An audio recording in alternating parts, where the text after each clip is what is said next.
these things are not so long ago. हम लोग, I mean, we used to play gilli danda, हम भी वो गुल्लक में पैसे, but that's not so far away. Already things have changed so much. So I think nostalgia for a lot of the youth must be something like another world. बोले कौन सी बातें हो रही हैं, कौन सी दुनिया की बातें हो रही हैं. उस दिन मैं बच्चों को टैक्सी में लेके गया तो टैक्सी का उस तरह का एक वाइंडिंग होता है ना खिड़की उतारने के लिए, वो देख के बोल रहा है ये क्या है और समझ नहीं पा रहा क्या करें. So things are changing so fast that a lot of things from even 20-25 years ago seems completely absurd now, and I should like someone make the minds to me.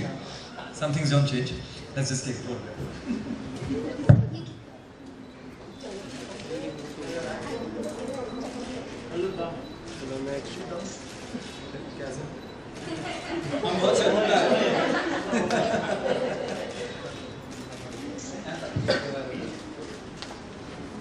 Thank you. Okay, so request everyone to stay on stage because we need to launch the album now. So I'd like to invite Fia. No, I've already written my part. Actually, ये गाना हम लोग ने किया था. Rajiv ji had approached us, and he spoke highly about Ravinder. That his novel is a very very big hit. And I said कि मैं पढ़ता नहीं आता, स्कूल में भी नहीं पढ़ते थे. तो रीज़न नहीं तुम्हारे को अच्छी लगेगी नॉवल बिकॉज बिल्कुल तुम्हारे ऐसे बंदों के लिए. तो so basically he said just it should be a happy song and it should remind you of your school days. And I think वही हमने कोशिश करी है. संजीव भाई क्या कहना है? एक्चुअली राजीव जी जो है उन्होंने मुझसे कहा कि एक गाना बनाना है और रविंद्र जी का एल्बम जो किताब है बहुत ही सुपरहिट हुआ था पहले और सेकंड जो इन्होंने बुक लिखा है उसके ऊपर. तो हमारी मुलाकात हुई सिद्धार्थ सुहास के साथ और हमने आधे घंटे या 1 घंटे के अंदर में शायद पूरा गाना कंप्लीट किया था. फिर शान साहब ने गाया और आगे क्या हुआ देखते हैं. दोस्तों आप सब सोच रहे होंगे हर कोई जो भी माइक ले रहा है पहले राजीव जी को थैंक यू बोल रहा है और राजीव जी हैं चुपचाप खड़े हैं यहाँ, तो उनसे ही बात करके पूछते हैं कि कैसे ये प्लान बना और किस तरह से ये गाना बना और his association with Ravindra.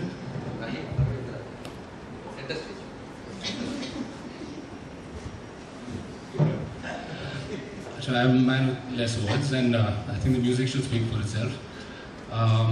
The challenge here was to not be current, be retro, be simple, so that people can sing the song, and no din jack. I think we've achieved that. Thank you.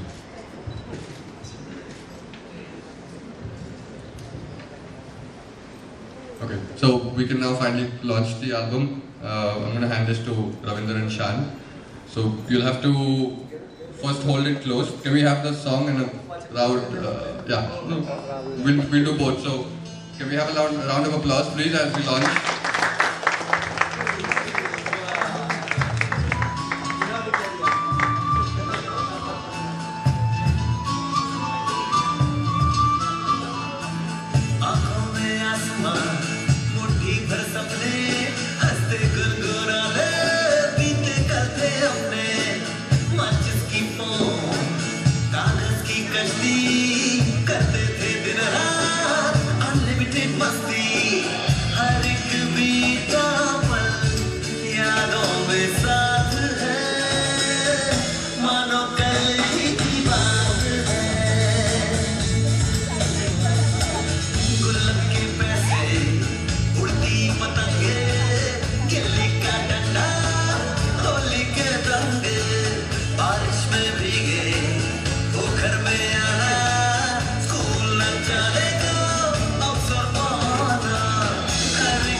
हाँ भाई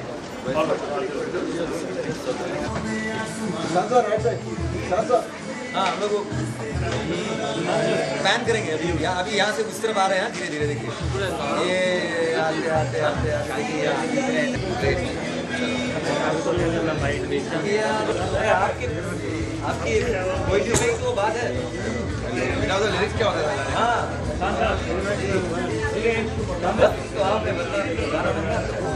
sir look centre नहीं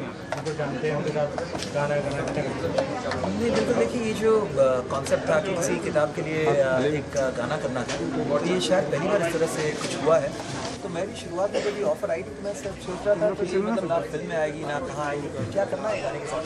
लेकिन जब पता चला कि मेरे school के दोस्त हैं और हम लोग मिलकर, एक वक्त था जब हम मिलकर एक रॉक बैंड भी बनाने की प्लानिंग कर रहे थे। वो बैंड कभी बना नहीं, या शायद बैन हो गया, पता नहीं क्यों है। लेकिन हम बहुत बचपन के दोस्त थे, सिद्धार्थ सुहास, और जब उन्होंने कहा कि हम लोग ने गाना किया है, तिवारी जी जो कलकत्ता में रहते हैं, हम बहुत सालों से उनसे भी वाकिफ़ है। राजीव भाई माइलस्टोन रिकॉर्ड्स उनका कंपनी था, तो तब से मैं उन्हें जानता हूँ। तो सचमुच उनसे मिलकर लगा कि मैं भी मेमोरी लेन चले गया हूँ। और फिर रविंद्र के बारे में मैंने जब जानकारी हासिल की और पता चला कि उनकी जो एक सहज स्टाइल है लिखने का, जो लोगों को बहुत पसंद आता है, उनको लगता है कि जैसे कि वो खुद ये बात कह रहे हैं, अपनी बात किताब में पढ़ रहे हैं। तो ये सब जानकर बहुत अच्छा लगा एसोसिएशन करेक्ट है, तो कहाँ के कर लेते हैं, क्योंकि मुझे भी नॉस्टैल्जिया, मुझे भी पुरानी बातें, मुझे भी पुराने दिनों में जीना बहुत पसंद करता हूँ। और पता नहीं क्यों मैं उन दिनों से ज़्यादा रिलेट करता हूँ आज के इस वक्त से। तो मुझे लगा कि सारी चीज़ें सही हैं, तो गाना कर लेते हैं। बस सर, हम जिस तरह के एल्बम की बात करें, पहली बार किसी नॉवल से गाया गया तो जी इस तरह की पहली बार हुआ है और भी होना चाहिए एज एन सिंगर, क्या करना चाहिए? नहीं, अगर सारी चीज़ें सही तरह से अगर एक साथ मतलब फिट हो जाती है ना, बैठ जाती है, तो फिर बात अच्छी है। लेकिन ज़बरदस्ती मतलब हर किताब के साथ कोई गाना निकालना, इसका कोई मतलब नहीं बनता। लेकिन जैसे like it happened yesterday, walk down memory lane किताब का नाम है, तो उसके साथ मानो कल ही की बात है, इंटरेस्टिंग है और अच्छा डिस्को लाइट भी आ रहा है, अभी सेट हो गया। इस हिसाब से अच्छी बात है अगर हर किताब के साथ अभी कोई गाना बनाने बैठे। लेकिन शायद ये भी एक ट्रेंड बन सकता है आजकल। लोग मतलब हाँ, जो भी कोई कुछ कर दिया तो फिर सब वो होल्ड में लग जाते हैं, चलो ये भी कर सकते हैं, तो शायद ये नया ट्रेंड भी शुरू कर सकते हैं। जी, आज तो हमने एक गाना सुना, लेकिन आप टॉप पे कितने गाने गा रहे हैं आजकल आप तो जानते हैं मैं ज़रा नाच कर रहा हूँ। इस एल्बम की बात कर रहा हूँ। इस एल्बम में बस ये एक ही गाना है, बाकी कॉम्पिटिशन गाने हैं। मतलब पुराने या नॉस्टैल्जिया उससे जुड़े हुए कुछ गाने, मुझे पता नहीं कौन से गाने हैं, लेकिन उस तरह के गाने होंगे इस एल्बम में। गाने अगर आपकी बात बता, ये मल्टी टैलेंट हो गए, जैसे कि डांस भी कर रहे हो, गाना गा रहे हो, एक्टिंग कर रहे हो, तो कितने ज़्यादा एंजॉयमेंट कर रहे हो? पता नहीं मुझ में और कैसे कितने और क्या गुण हैं, क्या क्या कर सकता हूँ। बस मैं सोच रहा हूँ कि एक ज़िंदगी है, थोड़ा सा तफरी कर ले, देख लें और क्या क्या कर सकते हैं। तो उस तरह से मैंने बस यही सोचा था कि चलो डांस भी करके देखते हैं कि एक आध एपिसोड में एक आध स्टेप तो कर ही लूँगा। करते करते अभी टॉप 5 तक ही पहुँच गया हूँ। पता नहीं क्या हो रहा है मेरी ज़िंदगी मेरे साथ, लेकिन एक अच्छी बात है कि लोगों को और मुझको भी कुछ नया देखने मिला।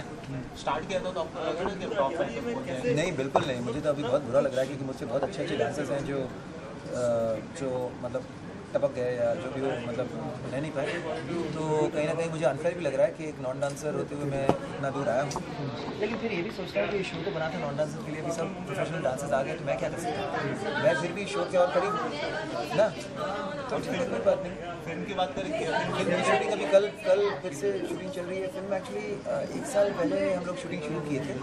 उसके बाद शुरू तो बहुत धड़ाधड़, मतलब 60% फिल्म कर लिए। उसके बाद क्या हो गया कि डेट्स मिलना मुश्किल हो गया, क्योंकि बड़े मतलब अनुभव खेर साहब हो, राजपाल यादव जी जो मतलब रेगुलरली फिल्म कर रहे हैं, तो कॉम्बिनेशन डेट्स मिलना मुश्किल होता गया। निका भी बहुत ज़्यादा पॉपुलर सिंगर है, बहुत सारा शोज़ करते हैं।